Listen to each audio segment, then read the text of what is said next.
Hello and welcome to this podcast called Inchoasis, where we're building a platform that attempts to capture the experiences of being engaged in psychoanalytic psychotherapy in various variegated and vaguely defined contexts, and through a wide nexus of locations on, off, behind and beyond the analytic couch. Here we talk about the messy, beautiful, astounding and meaningful processes that are currently shaping the present and future of this field through a growing community of thinkers and writers immersed in it.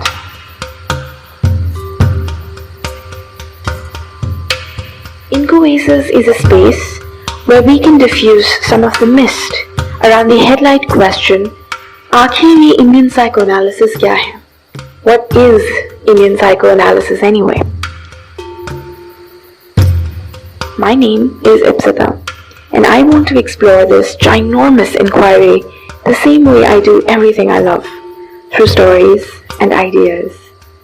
Through these conversations, my colleagues and I shall engage with our narratives and reflections as trainees, practitioners, academics, professors, supervisors, patients, caretakers, all those locations from where we experience and create psychoanalysis in India, with a spirit of curiosity and creativity.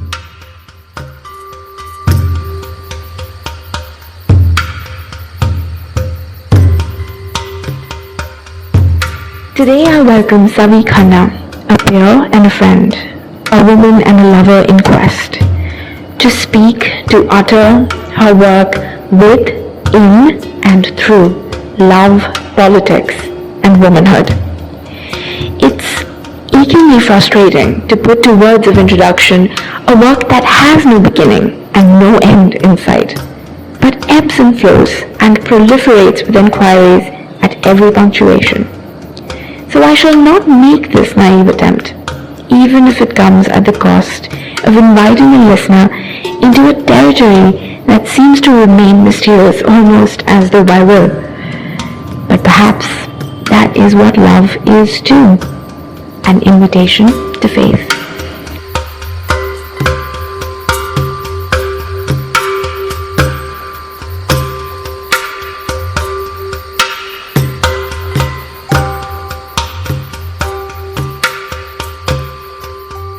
I actually don't know how to introduce you.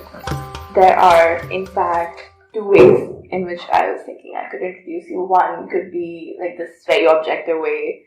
Savi did her BA in economics and MA in psych from AUD. She's been around for 8 years now. Yeah, she's the grandma of this university. She's the grandmother of this university. And what was it that I had said in the orientation of the juniors that there are 4 elephant pregnancies in her life now, something like that. It was weird. But anyway. Who said that? I did. No, I don't know. So that's like the less fun way, kind of objective way, but it situates you as this person who looks at everything you touch through the lens of anthropology and economics and politics and psychoanalysis, right? But then there's also this other Savi that I feel I'm getting to know. That's the Savi that excites me. Oh. This is going to be such a scandalous podcast. Yeah. But anyway, so so from that standpoint, if I were to introduce you, I'd say the same things you say about yourself in your writing. That you are a woman in quest of being a lover and writing herself as a lover and writing herself as herself. So that has been the more interesting part. Oh. Thank you for both the introductions. You've actually introduced me both ways. I have, yeah. But I was also hoping that maybe you could join me and introduce myself. Mm-hmm. Oh, I hate that. Introductions are extremely reductive, aren't they? Yeah. Yeah. I was hoping I just skip this part. Yeah, I know. But I have to introduce you to people because I think you're not separate from your writing and you're not separate from your project. Yeah. So introducing you is, I think, quite a pertinent way of introducing your project, because for me that has been the experience. I have known your work through you instead of the other way around, and I know the excitement of that journey firsthand. So that's why, I'm basically selling your work through you. That's what I'm doing, right? So that's who Savi is for me. She's someone who is in the quest for writing love. And it's very interesting to me personally, because the question of what it is to be a woman is so important to me. It resonates so deeply that I find that part of your work extremely magnetic, right? So this is how I would introduce you. Magnetic. And this is something people have used. That's because you're a Scorpio. That's too much information. You can also introduce yourself. So, woman, lover, magnetic, Savi. Perfect. I think we've arrived. Yeah. We've arrived. Yeah. Okay, so, how do we begin talking about your work? It is vast. Exactly, and that is what my apprehension is, because of course I've been practicing what I'm going to say today, but now it's all blank. But speaking about the work is quite difficult. That's why I'm not able to present it a lot of times, even though I keep presenting it a lot of times. Yeah. It's because, and I think you can get it now since you've read it, how it's difficult to translate in speaking because it's a writing. It's a writing of love, and it's a writing of being a woman, and writing of transformation. So this is actually going to be the first time I'm going to speak it with someone. And that's why for me it was important that you read the whole bunch, even if we are not able to talk about everything, so that you help me utter. Yeah, that's a huge responsibility. But I feel the way I can make sense of how significant it is that it is a writing is through knowing what you've written. Is that, if love, as you've come to conceptualize it, is nurturing and preservation of multipotentiality and possibility and two subjectivities coming together, then I think being a reader is such a gentle invitation, into that discourse, where I still get to read you again and again in so many ways, and we do not become intrusions to each other way too quickly. And so in that sense, this interview feels extremely intimate, which explains a lot of the flirtation energy. But yeah, it feels extremely intimate because of that reason. Because now it's, I wouldn't say it's collision, but it is like, it's an intensity. It's an intensity of two positions, two subject positions, perhaps. It's love. It's love. Yeah, and I get what you're saying, because that's how I feel whenever I read my writing. Not that I'm selling it, but yeah, whenever I'm feeling lost, I actually go back to my writing to feel intense again, so like I ground myself. And sometimes it just becomes too many emotions, which I'm also feeling right now when I'm talking about it. So that's how.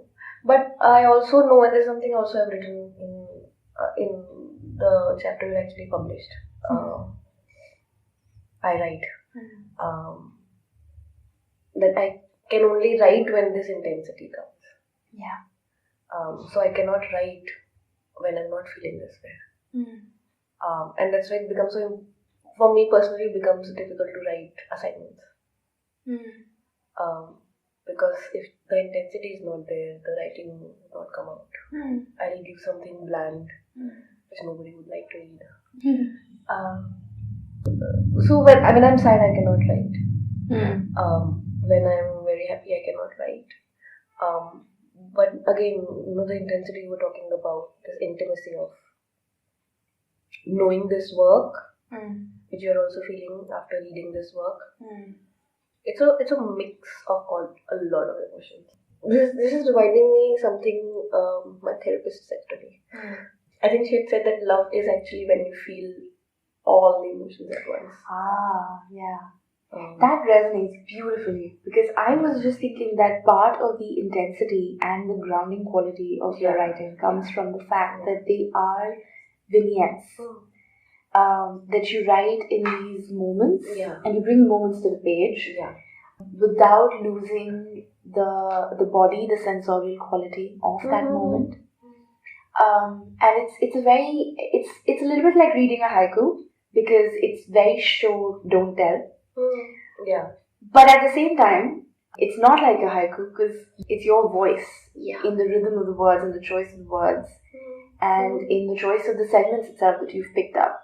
It's very much you, which is why I thought it was beautiful that you began the chapter I, a woman, with an exploration of loneliness, which was just, I mean, in a work about love, I was quite moved by how you preserved a space for loneliness. I was thinking about that. How did you arrive at that part of writing? With again, the way I write, even that part, what I've written is, it's not coming from one point. It's coming from a lot of things that made me choose to write that part first. And one of the first things is where I was in my own life at that moment. And also, very importantly, what I was reading in that moment. So we were reading a lot of, I was doing my master's, so we were reading a lot of feminism. With that, we were reading a lot of psychoanalytic feminism. We were reading a lot about humiliation, experience of being a woman. What does that mean? And also not just, and of course, to put it right out there, being a woman is not about being biological woman. It's about being a woman. It's a psychic womanhood. So you could be in some other body, but the experiences of, say, creating this experience of what being a woman means in this larger world of binaries where we'll have to go into theory for that, to not go there. But if sexual difference is like that, and that's how the world creates us, that's how the world others us in these categories. So being a woman in that othered discourse, what that means. So this loneliness is also something I also wrote in the internship report. Right? So it's not just the loneliness of being a woman or a woman researcher. It's also a discursive loneliness of me not finding a language to speak about who I am. And I think love makes us utter that. Utter what we were not able to utter ever. So love makes us find our own language in that way. I feel like I'm very close to the beginnings of parts of your work. So when I think about what you just said, I'm reminded of how you, despite the fact that you're so close to, the loneliness of this othered object that is woman, that's where we begin. Not despite, in fact, perhaps because of that, your work on love has to begin in couplehood and with you being in touch with your anguish and your sense of being lost and not really finding yourself in this couplehood. And it's a very intense dialogue, that first chapter that I've also published.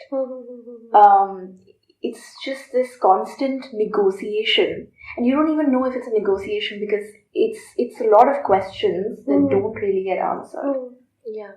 And they're also uttered in language, so they don't even, at times there is a doubt whether this is even my question.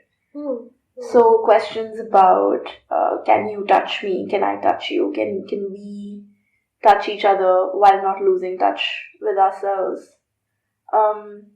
And I was thinking about how entering the discourse of woman has to begin by entering couplehood, because as you've mentioned in your work as well, woman is the negated masculine.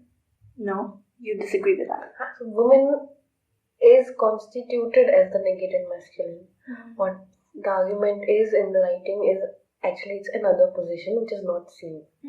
So you constitute me as a minus one of, and this is French feminism. You constitute me as a minus one of this one thing that should be the masculine. And that's what anybody has, a lot of people have been saying that I'm not that negation. Right. I am something more. Yeah. And I think in the writing, that's what I'm saying. I'm arguing when I'm asking these questions. I'm saying, you see me like that, but I'm not like that. I'm something more. Yeah.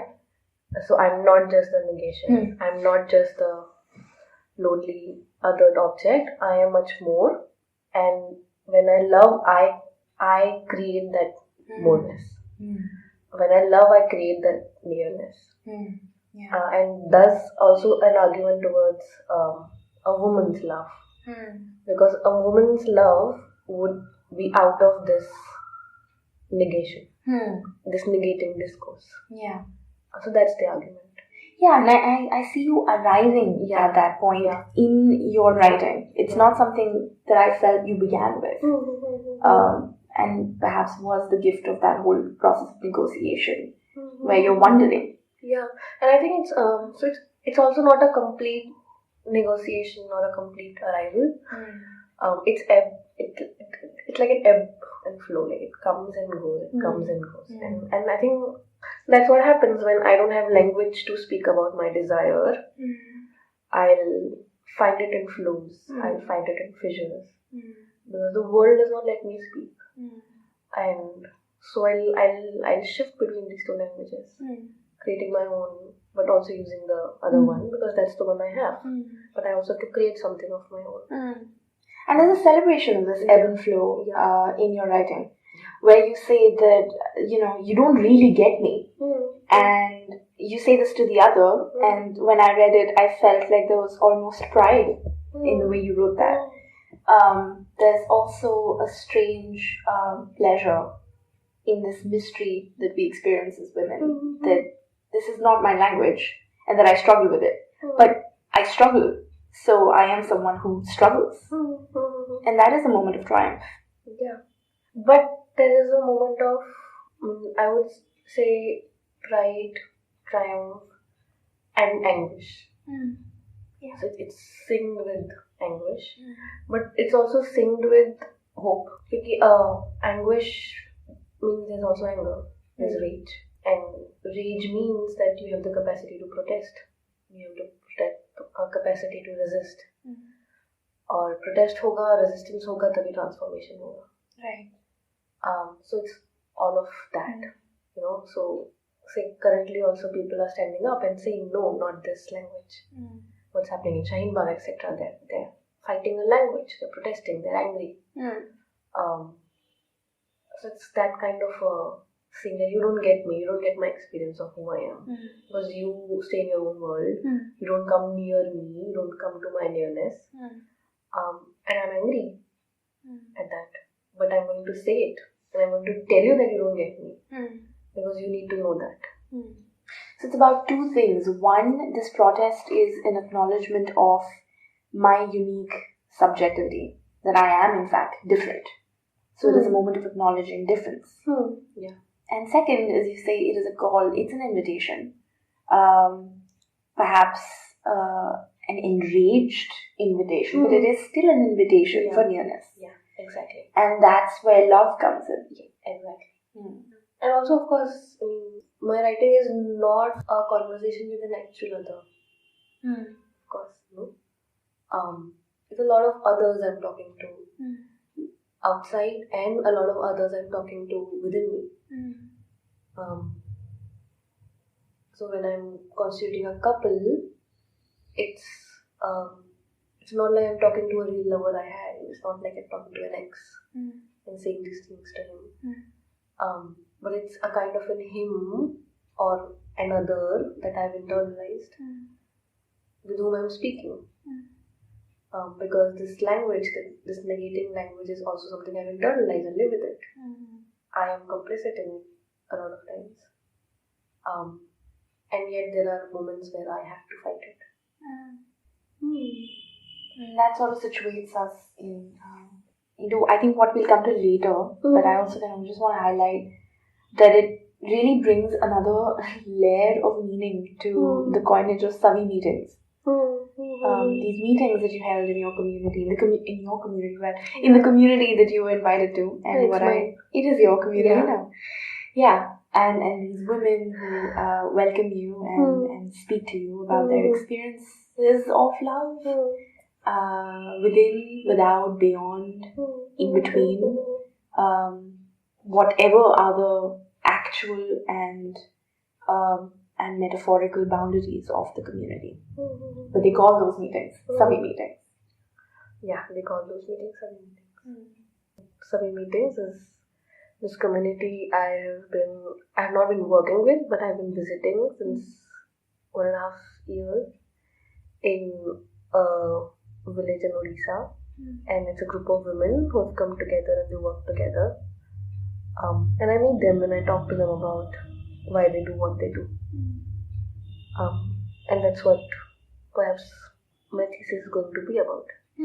It is about. Right now I can't say it's going to be about. I guess we are negotiating. Yeah. So, well, how did you arrive at seeing the community as a space where you could carry your question of love?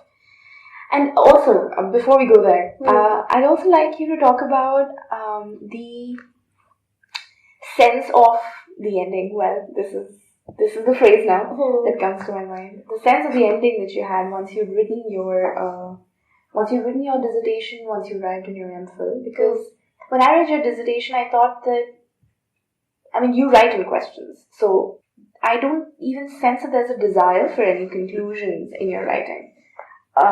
So I can't say that I felt that you'd arrived at knowing what love is. But I thought that you had a very personal and an organic journey, and therefore,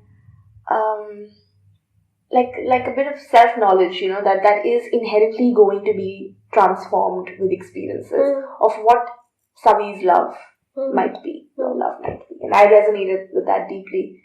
So that gives me reason to believe that it must be a very authentic arrival for you. But clearly it was not a full stop. Yeah, it was not an arrival either. So it was never about giving a definition of love or giving a conclusion to love. Even right now in my MPhil, I'm not like I'm going to give you this grand narrative of what love is from a tribal woman's perspective. No. The writing, and that's why writing is important, but it's a showing of what love is according to me. Right? So that's what it has been. The moment where I stopped the MA writing was it just felt like, okay, I'm done with it. It's enough for right now. And I always knew I'm going to move forward with it. So I knew if I'm going to do an MPhil, I'm going to. I wasn't sure if I'll make this my MPhil dissertation, but I knew that I'm going to work on it in the future.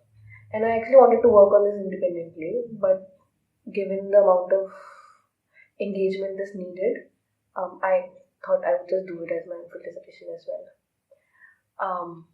So that's one of the parts about loving. And I've known it's going to be a long-term work. So right now also I know it's going to be a decade-long work or maybe a lifelong work. So I'm not looking for I'll reach somewhere with this. I'll reach a definition of love. I don't think you can reach a definition of love ever. हम जब से humanity शुरू हुई है, that's what people are trying to theorize. And nobody knows about it. If we could just take a moment and sort of articulate what you've arrived at in your writing, in your MA dissertation. I thought there was this one excerpt that for me captured what you'd arrived at or not arrived at. And it goes like this. Our love is an encounter in the here, in the in-between, and the beyond. In the here of our subjectivities, our particular subject positions, right here, right now. In the beyond of the symbolic, the order of the world we inhabit, and in between of our sexuated subjectivities. An encounter situated in the limit that the other may or may not penetrate me. An encounter that creates a possible space for each sex, body, and flesh to inhabit. A space where we can play the memory of our histories, where we can sing the hope for our future, with our histories bridging the present and disconcerting the mirror symmetry that annihilates the difference of identity. An encounter where we create a relationship with both ourselves and between ourselves. Yeah, so this is actually not the arrival, it's the departure. This is actually where I would say I've begun from. And this is irregular. This is irregular writing. And I've just given my language to it. It's her. This is her work. Right. Her book called I Love to You. She's written a book called I Love to You. So it's from there.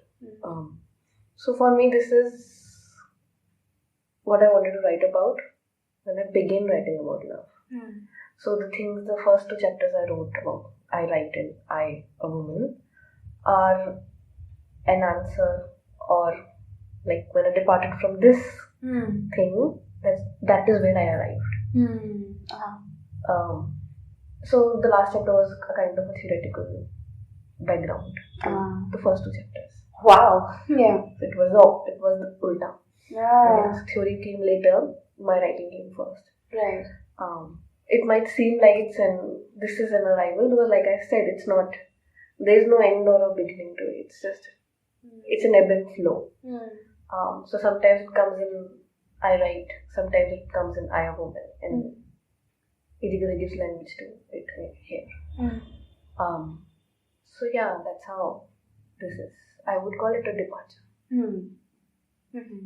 And I'm still arriving. Sounds very nice. Sounds so romantic. Okay, I'm arriving and it's a departure, etc. It's very tough to actually keep it alive. Especially, I'm 3 years older now from my dissertation, and I'm still there. Like all of it is still very much alive, but I've also moved beyond it. But I've also not moved beyond it. So to keep all of these feelings alive, all of these thoughts alive, I felt this way. Sometimes I still feel this way. I might not be the same subject. I'm not the same subject I was. I don't have the same wounds anymore. I have more wounds now. Yeah, you say you are wounded. You are already wounded. Yeah. You are a wounded subject. Yeah. I am a wounded subject. Yeah. So this is Bats. So that's what I was also wanted to say. In my writing, it might feel like it's a lot of Savi, which it is, but there's a lot of speakers I've plagiarized from, but I've not plagiarized from them. You know, so I've read them, they are in me, and I'm writing through them. So कहीं से भी कुछ भी उठा के दोगे, I'll tell you कि this is from there, this is from there. Yeah.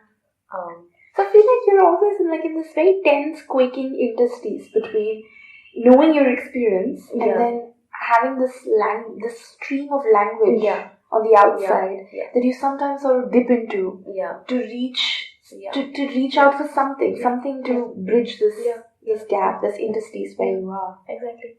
And also, I was grateful for all the poets and theorists and writers before me who've written about love. Because what I was not able to give language to as a woman and as a lover, their writings helped me give language to it. So there'll be Frida in my writing. There's a lot of Amrita Pritam in my writing. There's Gibran. There's Rilke. There's Bats. There's Idigare. There's a lot of Anudhar. There's a lot of Savi. There is the Legion Vitali. I'll call all of them lovers. But yeah, Bats I love. So there's a lot of baths there. There are lovers and there are also the others that you're talking to in your writing. I'm not talking to them, I'm talking through them. Yeah. And that's what I think when I say I'm way beyond what I'd written in that thing, is also I'm beyond them. So like I loved baths, I still love baths, but I've moved on. Even from anywhere I've moved on. Delusion with Dari also I'm still there, I've moved on. So like they are my mystic writing pad now. So they are the markers that have remained in the mystic writing pad. So the markings are there, but it's a clean slate now? It's not a clean slate now, but there are layers about them now. Right. So that's the relationship. And I feel like this question is already, it's like a multiple socket opening now. Because I've gotten a sense of your relationship with thinking and writing and being a lover. But how would you talk about, or how would you perhaps commemorate your movement that you're talking about from this text to where you are right now, in terms of what you've understood about love? You have to wait for 6 more months. I'll write my dissertation and then you can read it. Right. Okay, that makes sense. Yeah. So then shall we enter the community then? So that's what, so coming back to the question about community का question कहाँ से आया? Again I would say वो आया नहीं, वो शुरू से ही था. शुरू से ही the idea was that I remember the first time I wrote about what I want to write about love. It's about love and social transformation. So that was the first idea. Actually, thinking about that, we entered the woman question. So the social actually came first in my imagination, and we entered the woman question then, that perhaps social का answer women से आएगा. So the question of community was there since the beginning. The MA writing, I would say, was like a pause and say, okay, what first? So when the MA writing finished, I knew, you were saying that arrival. Arrival क्या था इस writing का? Arrival was this. Like, I've reached here. I've written about myself. I've written about being a woman. अब इसको community में कैसे लेके जाएंगे? क्योंकि the original task was this only. So the writing is very much about love and politics. It is about politics actually. It's even as much as it is about love. And currently we are also, like in my work that I want to do right now, we're looking at love and politics at the same plane. Almost like maybe if there is a coin has two sides, one is love, other is politics. That's how we're looking at love and politics right now. So the question of politics was always there. And politics is always, it's about one, it's about two, and it's about more than two. तो प्यार के रिश्ते में भी politics तो होता ही है.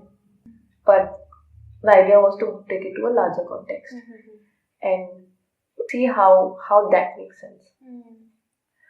So when I met one of the women from the village who had come to the university to give a workshop, and I heard about Ekanari Sangathan and their work and how Bhavya had worked there.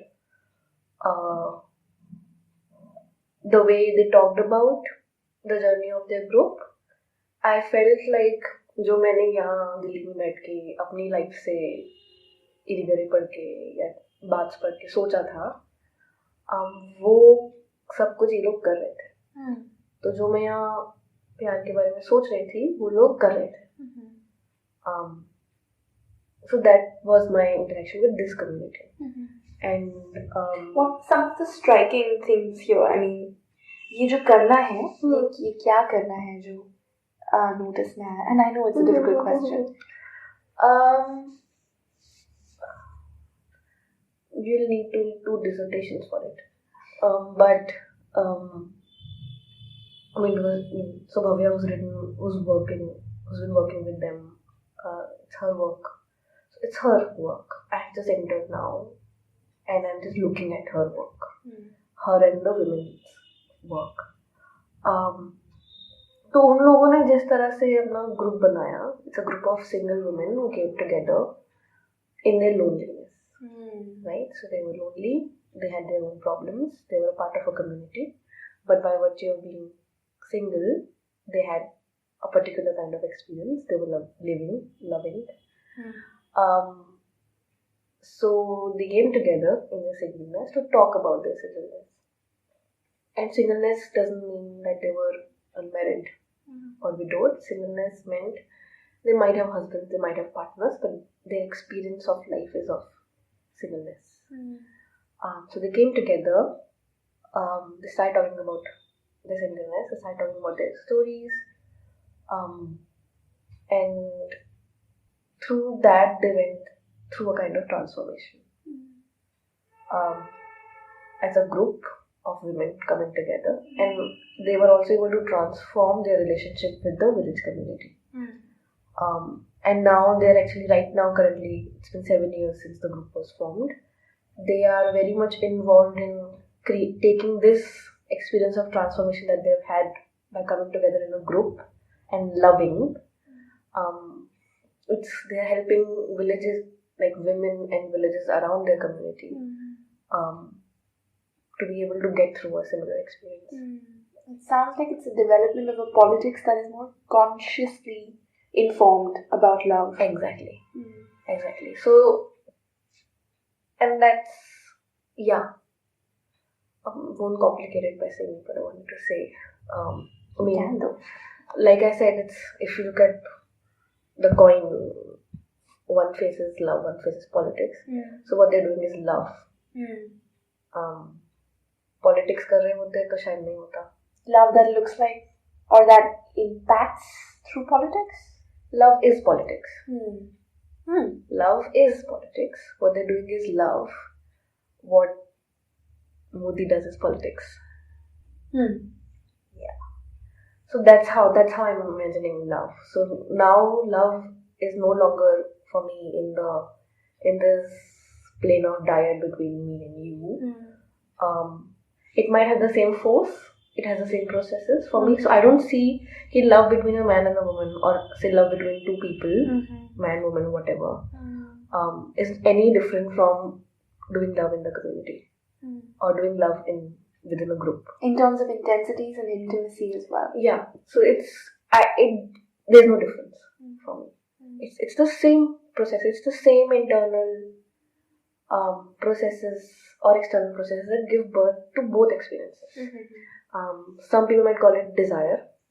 Same desire. Some people call it transference. Some people call it transference. But again, transference group level पे चलेगा कि नहीं, कैसे चलेगा, that's another thing. And of course, not getting into theoretical concepts right now. Some people call it desire, some people call it something, some people call it something. So, but I would say it's the same force, the same field that makes either happen.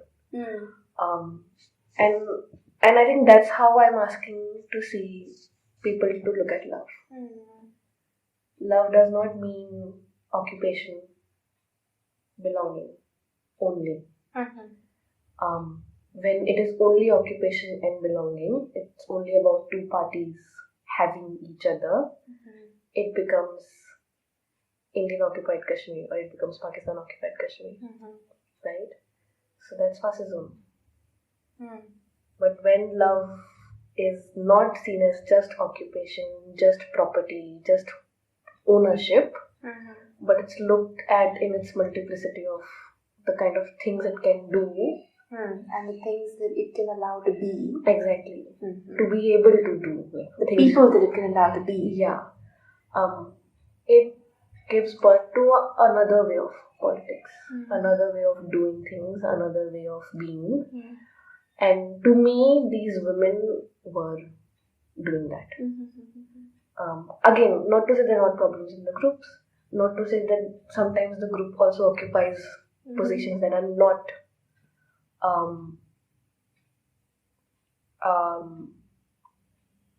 revolutionary. They are very, very fascist, can be. But that's the point. You are going to be like that. You're going to want to occupy things. But what do you do with that? Then what do you do? Perhaps that's the difference between transference and love there. Okay. Right there, yeah. It makes a lot of sense that, when you look at love as something that you can do on so many levels in so many different ways, we engage with a space of infinite possibilities that cannot be captured by language and by history as we know it. Yeah. So that also brings me back to, your theoretical exploration of femininity. Yeah. Something that exists in multipotentiality beyond language. I don't have any easy answers to it because of the fact that they are not in general language. I can't speak it. Easy, and I guess not few either. I mean, there could be so many responses. Exactly, so many responses, and again, to reach closer to the intensities I feel, and of course, it's not about I. Also, it's not just Savi's love. So it's not like I'm going to classify and create a category of Savi love. It's not only Savi's love, but it is Savi's love. Yeah. But it's also, and that's what, there's this line I had written, I think it's in I Write Only, where I say that I am all lovers. So I'm Radha, Meera, Sita, I am the beloved, I'm the mistress, I'm the loving wife. I'm all of them. And I'm a point and a line and a sphere. All of it. You're talking about love. You can't categorize it into this one kind of love. And I think that's the particularity about love, that it's not particular. So how do we recognize love by quality or by anything? How do we recognize love? But if you want to recognize it, you'll have to represent it. If you have to represent it, you'll have to categorize it. Yeah. And if you categorize it, you're back to categorizing and classifying. Right. That's how we got here in the first place. Yeah. Okay. So I don't have an answer to that. And it's precisely because I don't want to categorize and I don't want to say कि अच्छा ये होगा तो प्यार होगा. This is true love. तुम ये करते हो तो तुम प्यार करते हो, ये नहीं करते तो तुम प्यार नहीं करते. Right. हम pedagogy नहीं बना सकते उसकी. Yeah. But would it be truthful to say that you know when you are in the presence of love and when you're not? Especially having done this work. So I would say love has two things. It happens to you, and when it happens to you, you know, right? But doing love is a conscious intervention.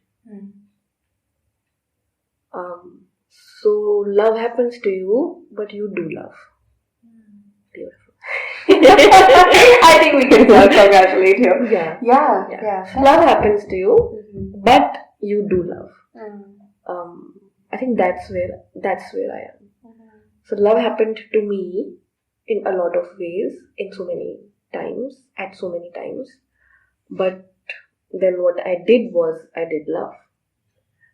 I also don't want to, like I said, I don't want to say कि अगर ये होता है तो प्यार होता है, ये नहीं होता तो प्यार नहीं होता. Because it would be, I mean, who am I to say that? And if you are doing love, then you don't tell people what their love looks like. Yeah. Because, I mean, for me, one quality, again, without wanting to very rigidly circumscribe this, but what I'm carrying in me right now is the sense that love could be a moment of devotion and commitment to preserving all that can be. So it is a little bit short-sighted in the sense that some of the key operants there are faith and like comfort with uncertainty. But it is far-sighted in the sense that it has great capacity for this uncertainty. So it's the same. Just the weaving in and out quality, the to and fro quality is right here. And again, I don't think it's in the first two chapters, but it's later somewhere. ऐसे ही मैंने बीच में ढाला हुआ है. I experience. I don't know if I've written I experience love, but I've written that it's in the having and losing you. that I experience love. So it's not just having you, because I cannot have you. I can never have you. Never, ever have you. So in the having and losing of you is where the doing or being in love lies. It's wonderful. Yeah. So that's what I would say. Because see, love is not a good experience. Yeah, definitely not a simplistic, masturbatory fantasy. Exactly. For sure. Exactly. So it gives you anguish. It gives you a lot of pain. It also does transform, but I think, and the transformation so I've always imagined transformation caused by love as a phoenix burning. So that's what, if you want to see how do you recognize love, it's going to be like that.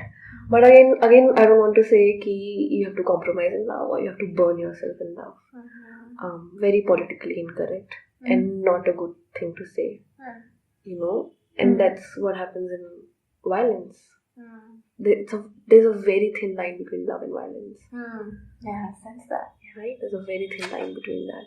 Perhaps here the question of women's love comes in, because if you're in the masculine discourse of love, you're going to hurt the other. Trying to be at the nearness I've talked about, the agency I've talked about. Agency of knowing that I have a different language that you don't understand. If we are able to keep near to this language, to your own language, that is when love makes you agentic. Perhaps that's why it makes sense that eventually we depart from the idea that love is a two-person thing. Yeah. So that agencies can play here.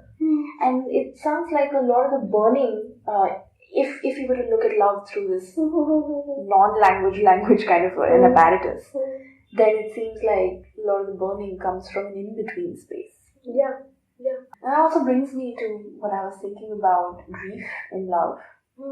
And I mean, on a personal note, I've experienced a lot of grief in these past few months, and my love has also been greatly intensified in this grief. That's another way that I am able to make sense of what you're saying.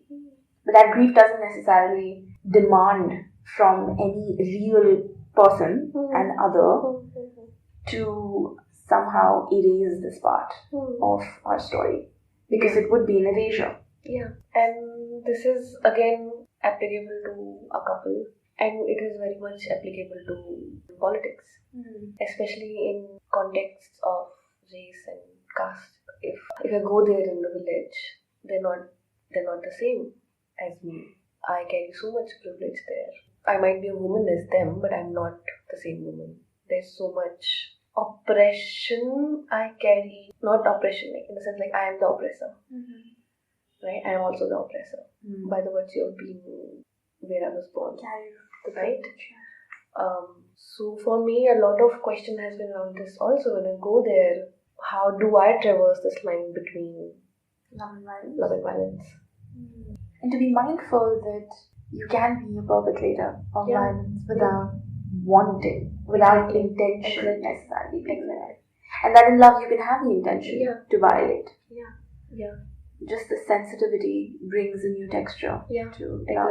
Exactly. So this is it's also in couplehood.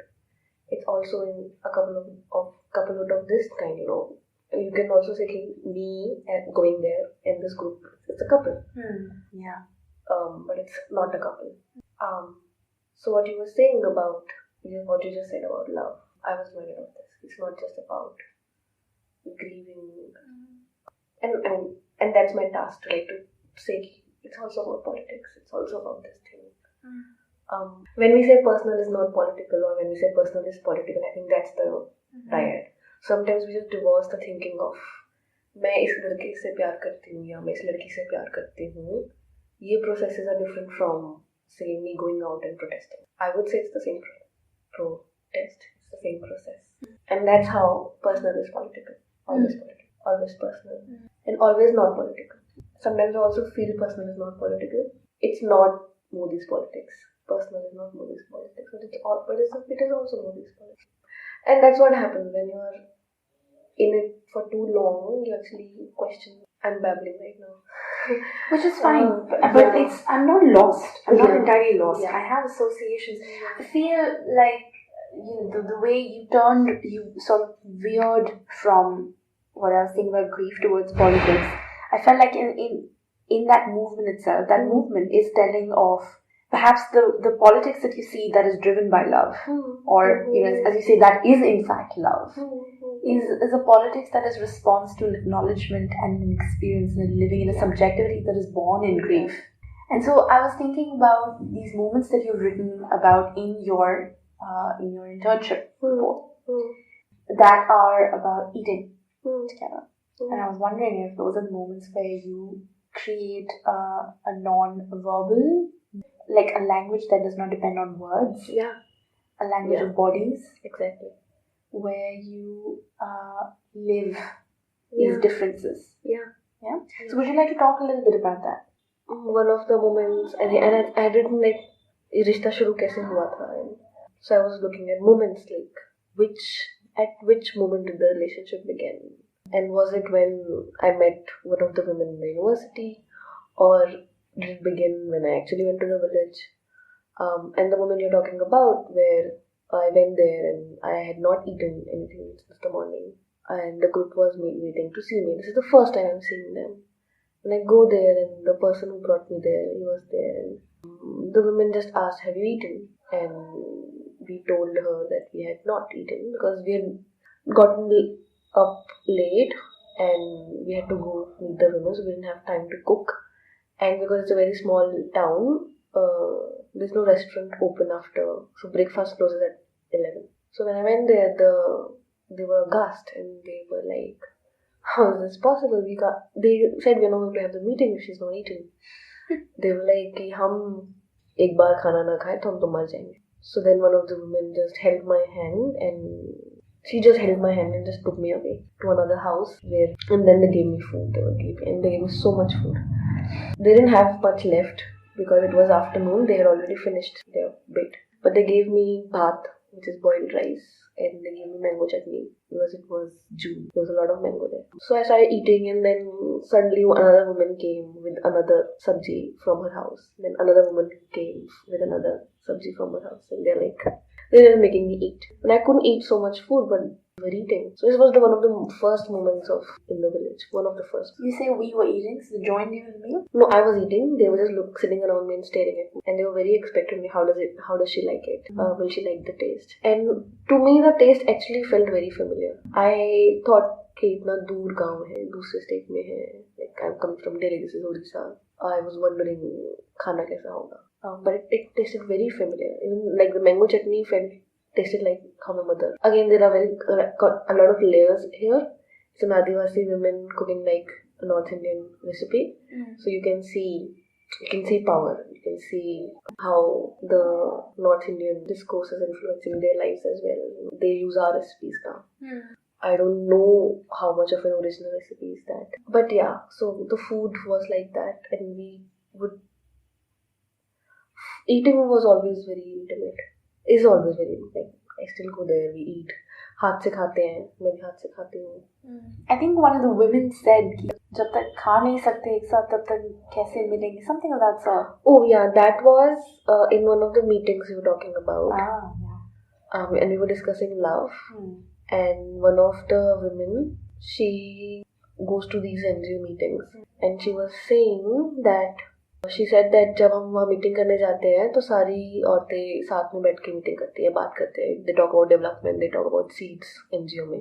फिर जब खाना बनाने का time होता है, so everybody gets separated.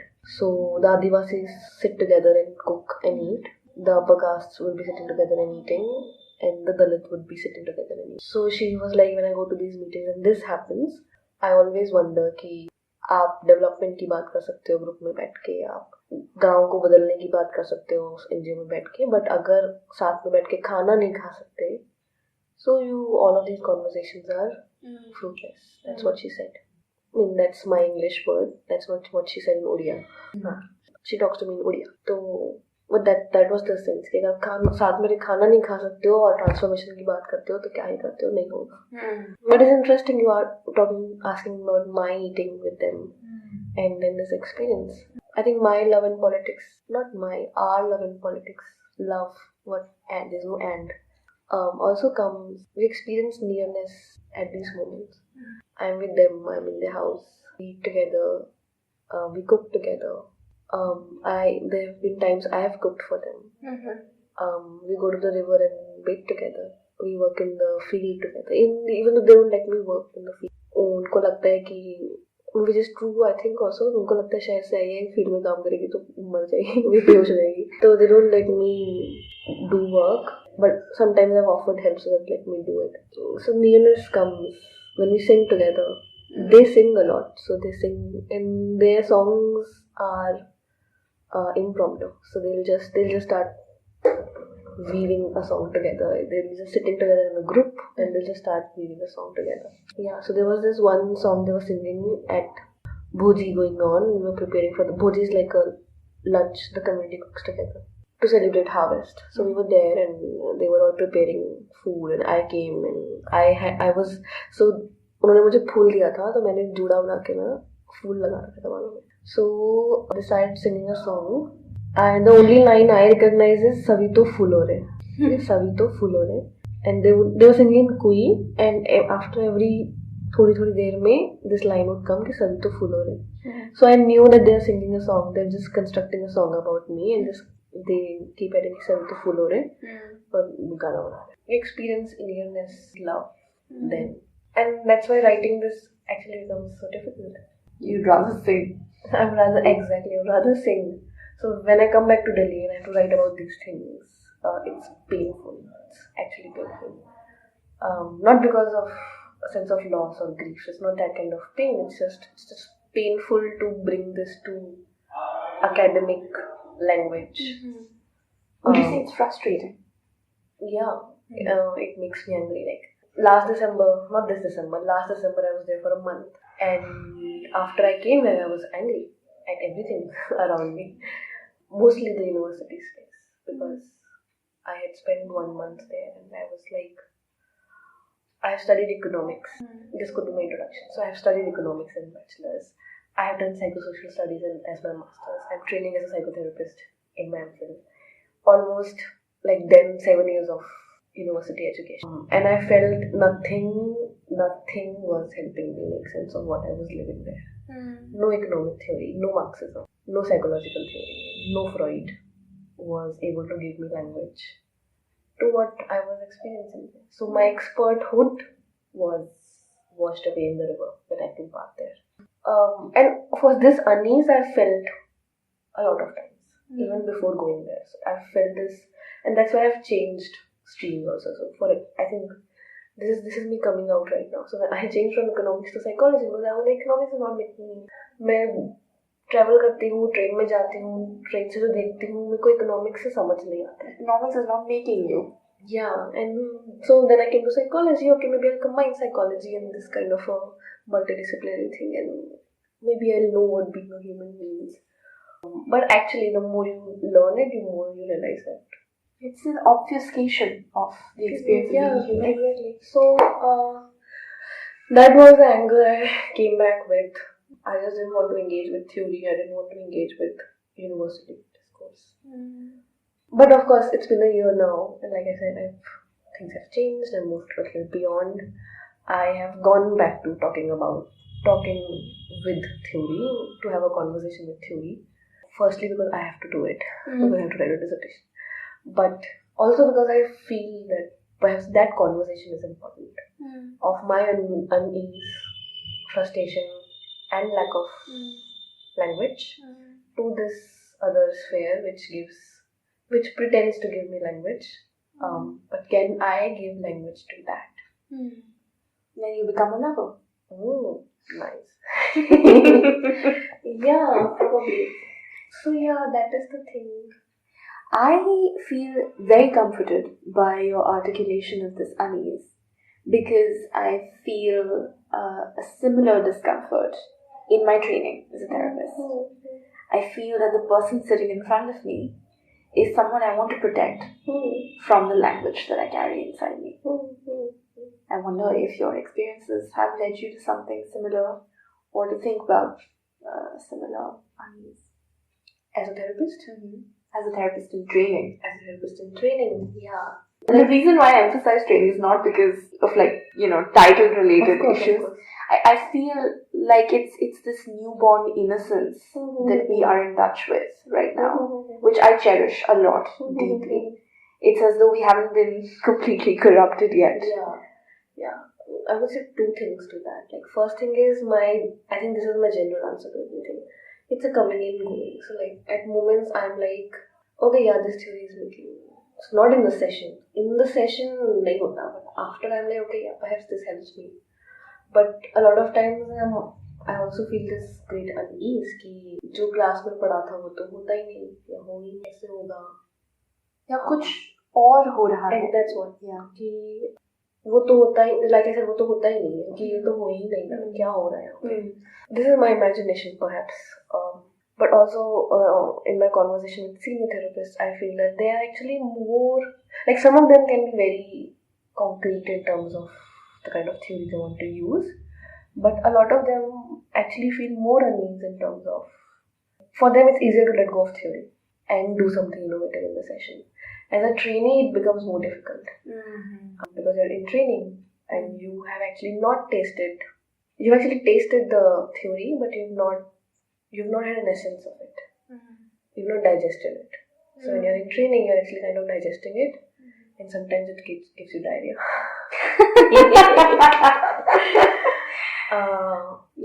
Yeah. But you're right. I think it is in nearness that you realize that you may have some reserve of courage for love. Yeah.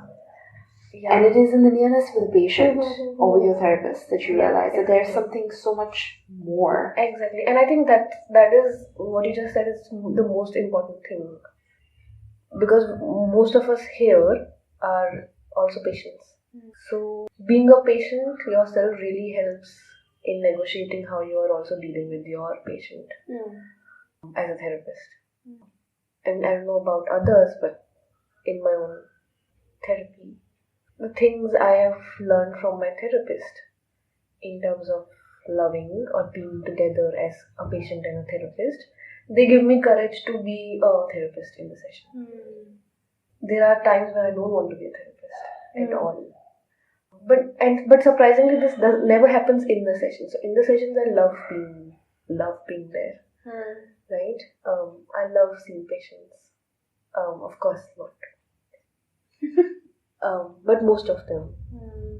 Sometimes love comes naturally. Sometimes you have to retrieve it. Exactly. So, like I was saying, so coming to take sessions, being in sessions, I really like it. I look forward to it also. It's only when I'm away from the sessions, when I'm with myself, when I'm reading, or when I'm thinking, or when I'm thinking about what to do with my life. For me, the unease comes in there. It doesn't come in the sessions so much with my patients because also again I have to love there. And of course, it's not a have to thing in the moment. It just comes in as a person. You're two people together, you're talking to each other, you're trying to understand. As a therapist, especially, you're trying to understand what the other person is going through. You're trying to help them work through stuff. तो मेरे को personally in sessions discomfort नहीं होता है. बाहर जाके of course questions होता है कि am I doing the right thing, am I in the right profession. A part of me says yes and a part of me wants to keep doing this, but a part of me also again wants something more. And that's why perhaps so I stay in Ehsaas, I work with my patients, but I also go to Imaligoda and work with the women. So my moreness, my beyond, I'm able to get from there. And I think what works for me is the constant flux between these two. Unease makes me depressive, makes me depressed sometimes, gives me anguish, but I think it also makes me work through things. Yeah, so it's my own working through. Unease is important, like that's what we want to make our patients feel, right? Not to make them uncomfortable, but we want them to see that things you're doing might not be right. Not right, but are creating problems in your life. Or creating unease, much necessary unease. So therapy creates unease. We have the right to feel our pain. Exactly. So Yeah. being in therapy is uneasy. That's why so many patients have difficulty coming to sessions. We have difficulty going to our own sessions, our own therapists so many times, right? Absolutely. So that unease is also important. And I think it's, अगर unease feel नहीं हो रहा है, if you're too comfortable, you're not in the right profession. Especially in this kind of a profession. I think it's interesting that you should talk about, finding it difficult to go to our therapist because unease is difficult. But in my experience, uneasiness in nearness is a difficult experience of its own kind. Yeah. Sometimes you want to isolate yourself in your unease. Yeah. Perhaps that's the reason why it comes to you when you're not in the therapeutic room with a patient or with a therapist. And I mean, I wonder what that does to our understanding of love and violence being so close together. This desire that all of us touch upon sometimes to keep our unease, our difficulty, our pain in these pockets that no one can touch, that cannot touch anyone. That's self-preservation. And love is not preservation. Love is. I think love would be to be able to let the other person preserve themselves. And that's also our therapists do, right? I mean, so right now I'm talking as a patient, not as a therapist in training, right? I heal when my therapist is able to give me space to isolate myself. I heal when my therapist is able to tolerate my resistances, tolerate my anger. And especially, like, I'm not a person who is able to express anger so in a more lively way. So the other being able to be there with you when you're going through all of that, that's the work of therapy, right? And that's the work of love. To let the other be the way they are, the way they are going through. Because when you want to occupy, you want them to be this all good figure जो सब कुछ ठीक करता है, सब कुछ अच्छा करता है, सब कुछ तुम्हारे लिए करता है, सिर्फ तुमसे प्यार करता है, किसी और से बात नहीं करता है, right? But that is when love becomes difficult. You don't let the other be. Or perhaps spills over into violence. Yeah, that's when love becomes violent. Yeah. But when you are able to give the other space to preserve themselves, loving happens. And touch upon an undercurrent of togetherness. Yeah. And I think that's the work of therapy also. To let the other person be, but also not to lose them, right? You can't lose your patience to their discomfort. You should not lose yourself to your own discomforts. So if this unease was so much that I would have stopped doing it. Time feel on itself, ना? पर वो नहीं किया. किसी चीज ने तो रोक लिया होगा.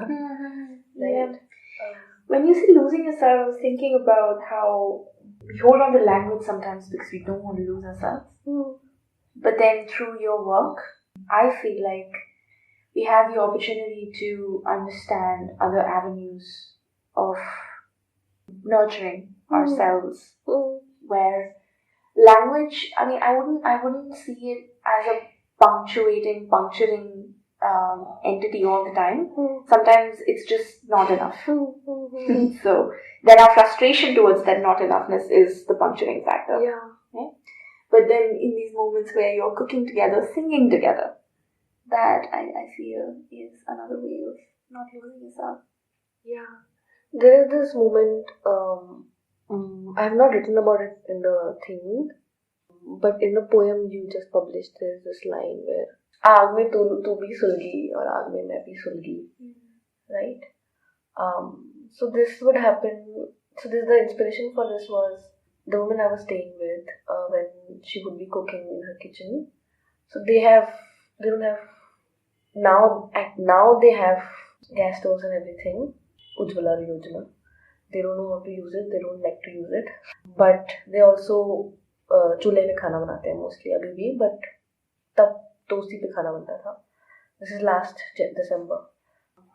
तो जब आप चूल्हे पे खाना बना रहे होते हो तो उसमें नीचे अंगारे जल रहे होते हैं and you have to constantly you have to keep moving them, stoke it, right? So that they keep warm and they give off fire.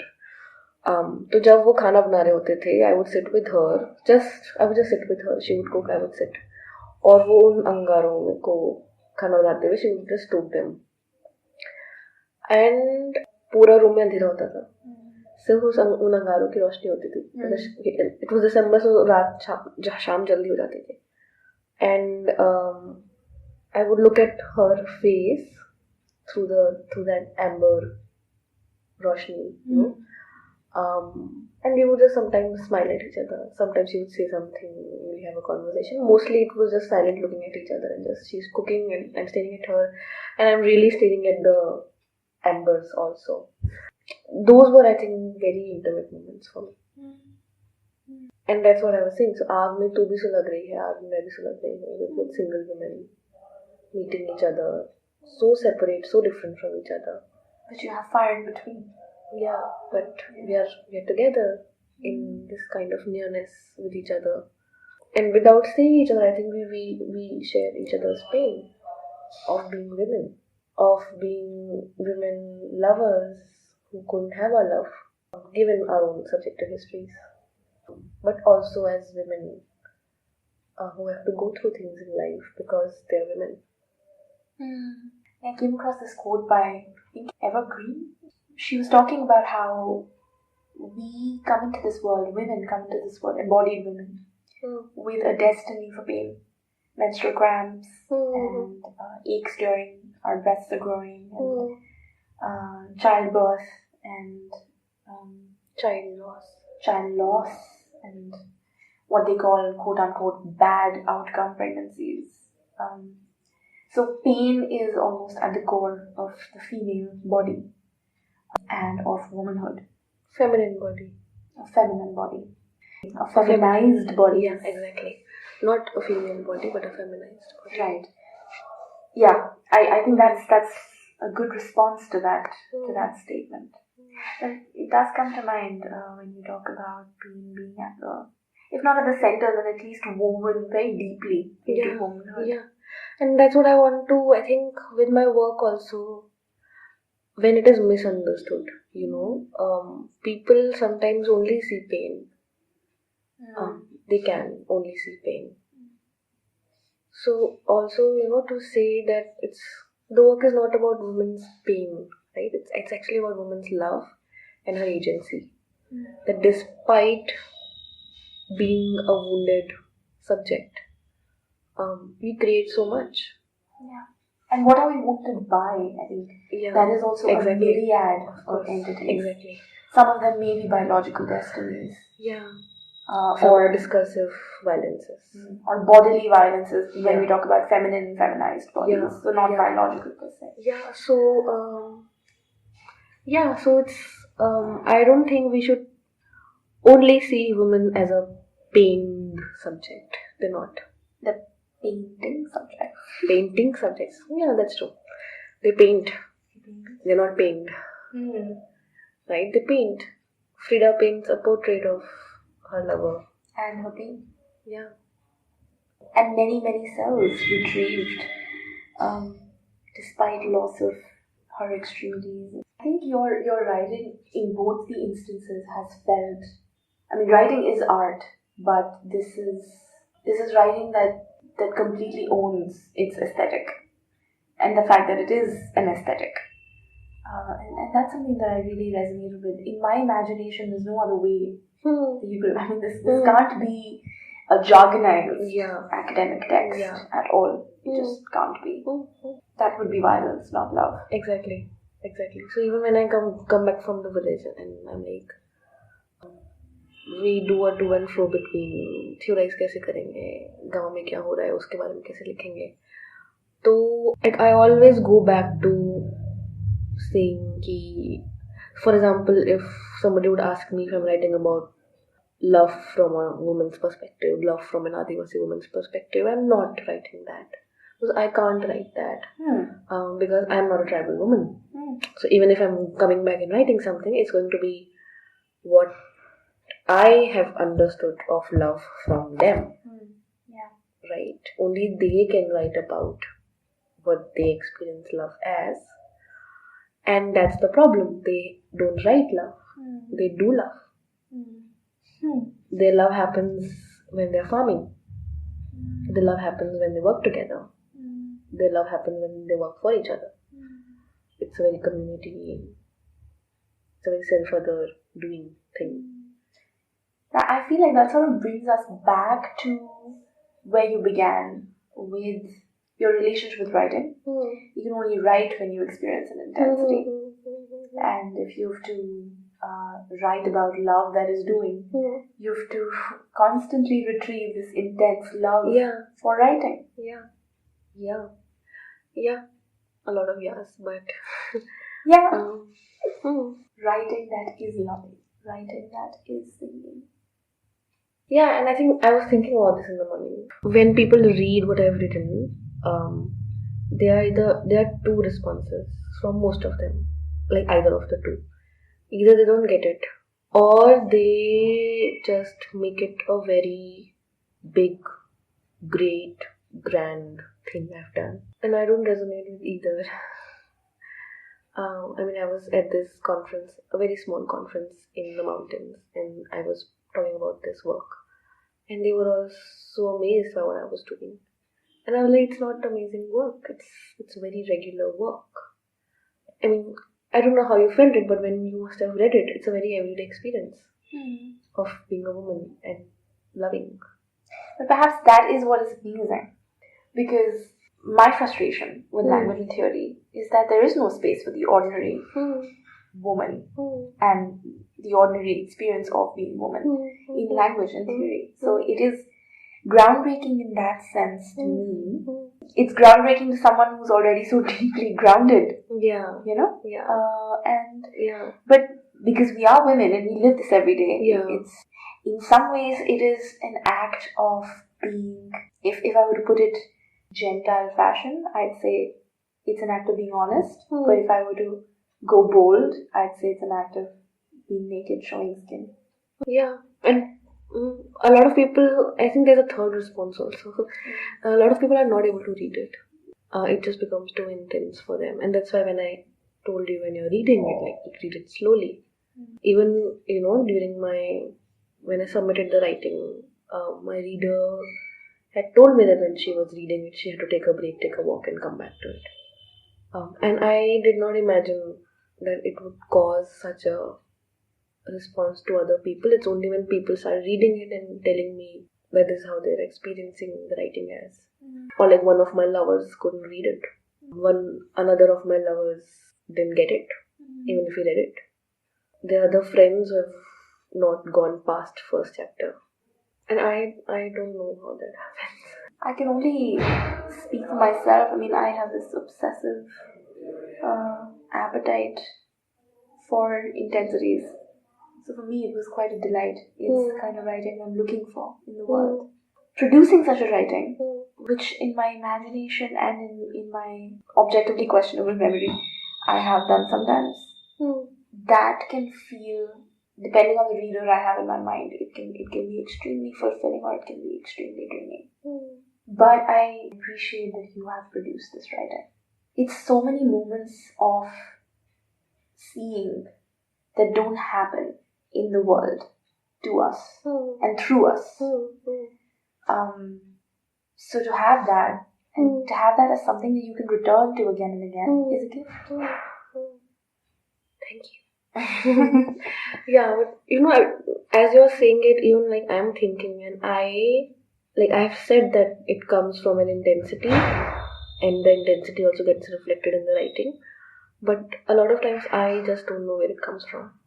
So sometimes I read it and I'm like, I wrote this. Even there's a disbelief in me that I wrote this.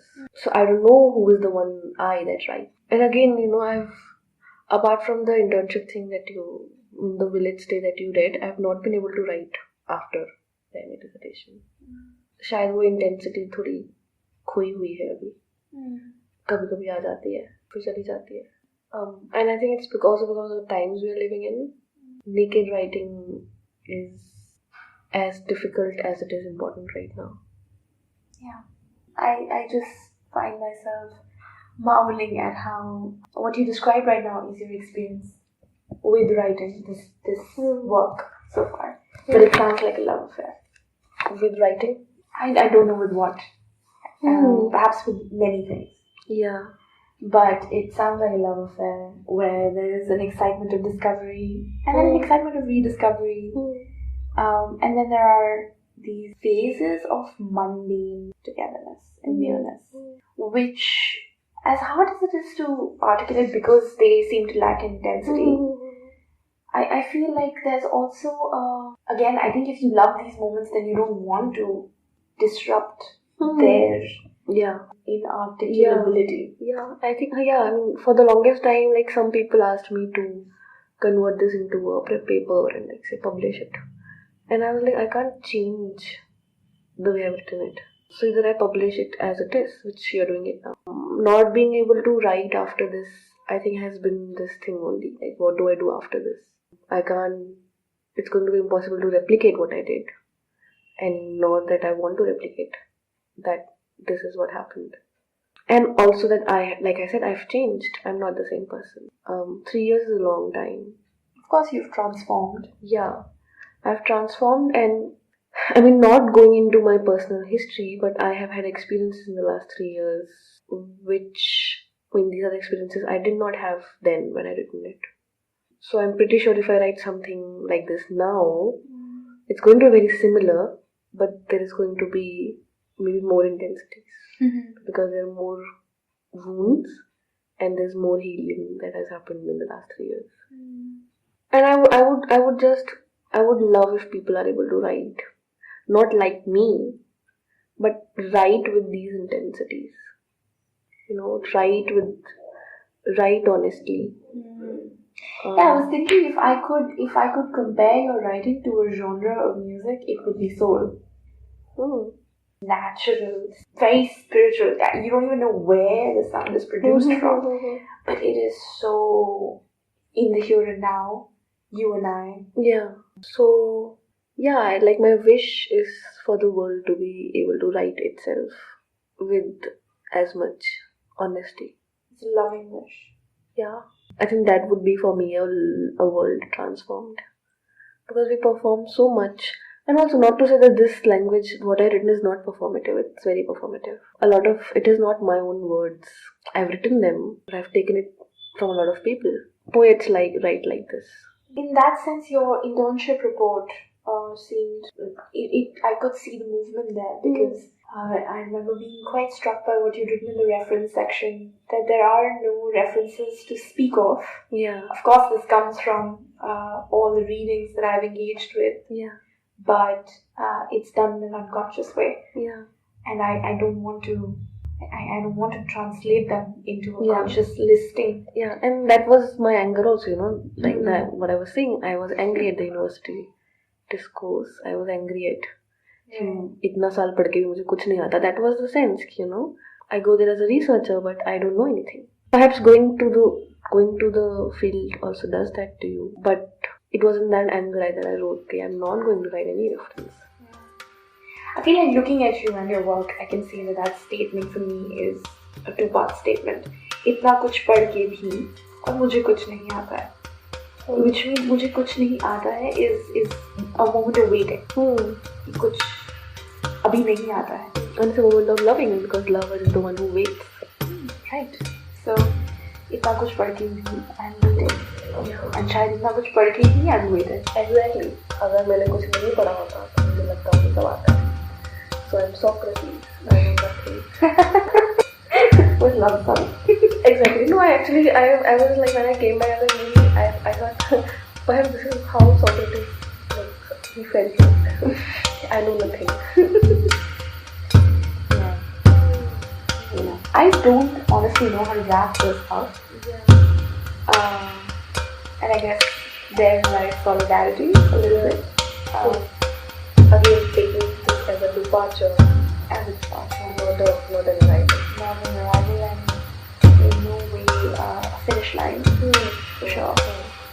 But yeah, I think we can pause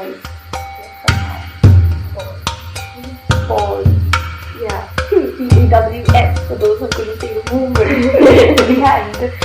Yeah. So thank you. Thank you for speaking today. You're welcome. And thanks to you. Yeah, thank you to you.